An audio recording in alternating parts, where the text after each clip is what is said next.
بسم اللہ الرحمن الرحیم۔ تعریف اس خالق کے لم یزل ذات کے لیے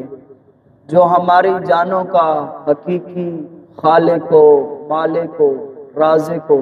رؤوف الرحیم ذات ہے، اور پھر اس کے پیارے محبوب حضرت محمد مصطفیٰ صلی اللہ علیہ وآلہ وسلم کی برگاہ بے کس پناہ کے اندر ہدیہ درود و سلام عرض کرنے کے بعد، میرے دوستو، دین اسلام مصطفیٰ کریم صلی اللہ علیہ وآلہ وسلم کا لایا ہوا وہ دین متین ہے۔ اس اسلام کے اندر وہ حسن موجود ہے کہ انسان کی پیدائش سے لے کر اس کے پھر بڑھاپے تک، یہاں تک کہ بڑھاپے کے بعد قبر تک، اور قبر کے بعد تک کے احکام اللہ کے پیارے محبوب صلی اللہ علیہ وآلہ وسلم نے تمام امتیوں کو عطا فرما دیے۔ میرے دوستو، موت ایک برحق ہے، اس نے ہر نفس پر آنا ہے۔ رب کریم کا حکم ہے، کل نفس ذائقۃ الموت۔ جو لوگ اس کائنات کے اندر تشریف لائے ہیں ان پر ایک وقت ضرور بھی موت ہے۔ اس کے بعد میں ایک ضروری مسئلہ آپ کو پیش کرنے جا رہا ہوں، وہ یہ ہے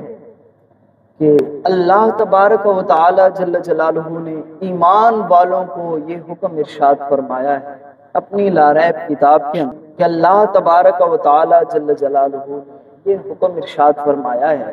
کہ اگر تمہارے والدین، اگر تمہاری والدہ یا آپ کے رشتہ داروں میں سے جو لوگ اس دنیا سے رخصت ہو چکے ہیں، ان کے لیے آپ کو کیا احکام ہیں، آپ کو کیا کرنا چاہیے۔ رب نے فرمایا ان کی اولادوں کو،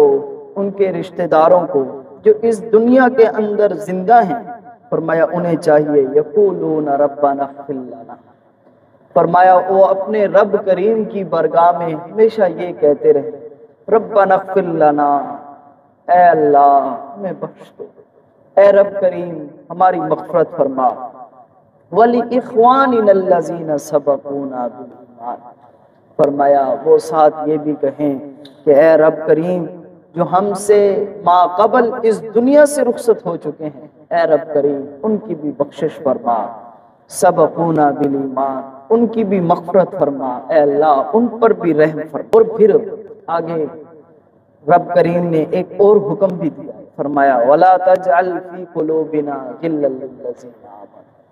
فرمایا جو ایمان کی حالت سے اس دنیا سے رخصت ہو چکے ہیں، فرمایا ان کے لیے اپنے دلوں کے اندر کوئی میل نہ رکھنا۔ اگر کوئی خفگانی بھی ہے، تب کوئی چیز ہو چکی ہے، فرمایا بس انہیں معاف کر دینا۔ جو فوت ہو چکے ہیں ان کے لیے اپنے دلوں کو میلا نہ رکھنا، بس ان کو معاف کر دینا، ان کے لیے بخشش و مغفرت کی دعائیں کرتے رہنا۔ ان کے لیے کوئی اپنے دلوں کے اندر بغض وغیرہ یا کوئی ایسی ان سے غلطی ہو چکی ہے وہ اپنے دلوں میں نہ رکھیں، بلکہ انہیں معاف کر دیں، انہیں درگزر کر دیں۔ ربنا انک رؤوف رحیم، فرمائے بے شک رب کریم تو بہت ہی مہربان ذات ہے، رحم فرمانے والی ذات ہے۔ میرے دوستو، اس پوری آیات مقدسہ کے اندر رب کریم نے یہ حکم دیا ہے کہ جن کے والدین، جن کی والدہ یا جن کے اعزاء اقارب اس دنیا سے رخصت ہو چکے ہیں، فرمایا انہیں چاہیے کہ وہ ہر وقت یہ دعا کرتے رہیں، ربنا اغفر لنا وَلِإِخْوَانِنَا الَّذِينَ سَبَقُونَا بِالْإِيمَانِ، فرمایا اے اللہ ہمیں بھی معاف فرما دے، ہماری بھی مغفرت فرما دے، اور ہم سے ما قبل جو ایمان کی حالت سے اس دنیا سے رخصت ہو چکے ہیں، اے رب کریم ان کی بھی بخشش و مغفرت فرما دے۔ میرے دوستو، ایصال ثواب کے حوالے سے بھی میرے کریم محبوب صلی اللہ علیہ وسلم کا ایک عظیم حکم موجود ہے۔ یہ حدیث مبارکہ امام بہقی نے شعب الایمان کے اندر یہ حدیث پاک لئی ہے، اور امام دلمی نے مسند فردوس کے اندر یہ حدیث مبارکہ لئی ہے۔ رسول پاک صلی اللہ علیہ وآلہ وسلم نے میت کی حالت بیان کی، فرمایا جو لوگ اس دنیا سے رخصت ہو جاتے ہیں ان کی حالت کیسے ہوتی ہے، یہ میرے کریم محبوب صلی اللہ علیہ وسلم نے بیان فرمائی ہے۔ حضرت عبداللہ ابن عباس رضی اللہ تعالیٰ عنہ سے مروی ہے، فرماتے ہیں قال قال رسول اللہ صلی اللہ علیہ وسلم، فرمایا مدینے والے پیارے محبوب صلی اللہ علیہ وسلم نے فرمایا مل میت فی قبرہ الا یش، فرمایا جو میت قبر میں جاتا ہے، جب انسان فوت ہوتا ہے اس کے بعد قبر میں جاتا ہے، فرمایا اس کی ایسے مثال ہوتی ہے جیسے کوئی شخص غرق ہو رہا ہو۔ میرے کریم محبوب صلی اللہ علیہ وسلم نے فرمایا کہ ایک انسان جب فوت ہو کر قبر کے اندر جاتا ہے اس کی مثال ایسے ہوتی ہے جیسے ایک شخص پانی کے اندر غرق ہو رہا ہو اور وہ آوازیں دے رہا ہو کہ ہائے مجھے کوئی بچا لے، ہائے مجھے کوئی بچا لے، اس انداز کے اندر اس کی حالت ہوتی ہے۔ فرمایا ینتظر دعوتن،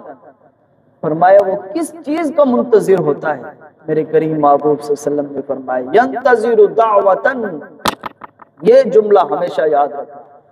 میرے کریم محبوب صلی اللہ علیہ وسلم نے فرمایا کہ وہ منتظر ہوتا ہے دعا کرنے کا۔ فرمایا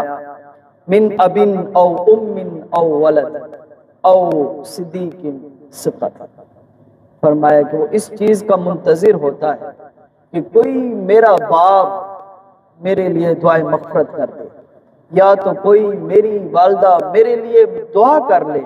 یا میرے گھر والے میرے لیے دعا کر لے، یا کوئی میرا قریبی دوست جو ہے